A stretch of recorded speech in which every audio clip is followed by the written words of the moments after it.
ಫೆಬ್ರವರಿಯಲ್ಲಿ ಲಾಭ ಕಡಿಮೆಯಾಗಿ ಕಾಣಿಸಿದರೂ ಇದು ಮುಂದಿನ ಲಾಭಕ್ಕೆ ನೆಲಹಾಸುವ ಸಮಯ. ಐಟಿ ಕ್ಷೇತ್ರದಲ್ಲಿರುವ ಮೇಷರಾಶಿಯವರಿಗೆ ಈ ತಿಂಗಳಲ್ಲಿ ಪ್ರಾಜೆಕ್ಟ್ ಒತ್ತಡ, ಡೆಡ್ಲೈನ್ ಮತ್ತು ತಂಡದ ಒಳಗಿನ ಭಿನ್ನಾಭಿಪ್ರಾಯಗಳು ಕಾಣಿಸಿಕೊಳ್ಳಬಹುದು. ಹೊಸ ಜಾಬ್ ಆಫರ್ಗಳು ಬರಬಹುದು, ಆದರೆ ಅವುಗಳ ಷರತ್ತುಗಳನ್ನು ಸೂಕ್ಷ್ಮವಾಗಿ ಪರಿಶೀಲಿಸಬೇಕು. ಫೆಬ್ರವರಿಯಲ್ಲಿ ತಕ್ಷಣ ಜಾಬ್ ಬದಲಾವಣೆ ಮಾಡುವುದಕ್ಕಿಂತ ಮಾರ್ಚ್ ಅಥವಾ ಏಪ್ರಿಲ್ ತನಕ ಕಾಯುವುದು ಹೆಚ್ಚು ಸುರಕ್ಷಿತ.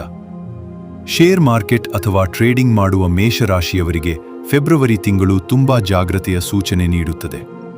ತ್ವರಿತ ಲಾಭ, ಶಾರ್ಟ್ ಟರ್ಮ್ ಟ್ರೇಡ್ ಅಥವಾ ಹೆಚ್ಚು ರಿಸ್ಕ್ ಇರುವ ಹೂಡಿಕೆಗಳನ್ನು ತಪ್ಪಿಸಬೇಕು. ಈ ತಿಂಗಳಲ್ಲಿ ಮಾರುಕಟ್ಟೆ ನಿಮ್ಮ ಭಾವನೆಗಳನ್ನು ಪರೀಕ್ಷಿಸುತ್ತದೆ. ದೀರ್ಘಕಾಲೀನ ಹೂಡಿಕೆಗಾಗಿ ಅಧ್ಯಯನ ಮಾಡಬಹುದು, ಆದರೆ ದೊಡ್ಡ ಹಣ ಹಾಕುವುದು ಸೂಕ್ತವಲ್ಲ. ಯಾವಾಗ ಮಾಡಬೇಕು? ಫೆಬ್ರವರಿ 2ನೇ ವಾರದ ನಂತರ ಯೋಜನೆ ರೂಪಿಸುವುದು, ದಾಖಲೆ ಪರಿಶೀಲನೆ, ಹಣಕಾಸಿನ ಪ್ಲಾನಿಂಗ್ ಮತ್ತು ಕೌಶಲ್ಯ ಅಭಿವೃದ್ಧಿಗೆ ಇದು ಒಳ್ಳೆಯ ಸಮಯ. ಶಾಂತವಾಗಿ ಮುಂದಿನ ಹಂತದ ತಯಾರಿ ಮಾಡಿಕೊಳ್ಳಬೇಕು. ಯಾವಾಗ ಮಾಡಬಾರದು? ಫೆಬ್ರವರಿ ತಿಂಗಳಲ್ಲಿ ಆತುರದ ನಿರ್ಧಾರ, ಕೋಪದಿಂದ ಮಾಡಿದ ಮಾತು, ಸಾಲ ತೆಗೆದುಕೊಳ್ಳುವುದು ಅಥವಾ ಇದು ತಪ್ಪದೇ ಕೆಲಸ ಮಾಡುತ್ತೆ ಅನ್ನೋ ಭ್ರಮೆಯಲ್ಲಿ ಹೂಡಿಕೆ ಮಾಡುವುದನ್ನು ತಪ್ಪಿಸಬೇಕು. ಮೇಷರಾಶಿಯವರೇ, ಫೆಬ್ರವರಿ 2026 ನಿಮ್ಮನ್ನು ಸೋಲಿಸಲು ಬಂದ ತಿಂಗಳು ಅಲ್ಲ, ನಿಮ್ಮೊಳಗಿನ ಆತುರವನ್ನು ನಿಧಾನಗೊಳಿಸಲು ಬಂದ ತಿಂಗಳು.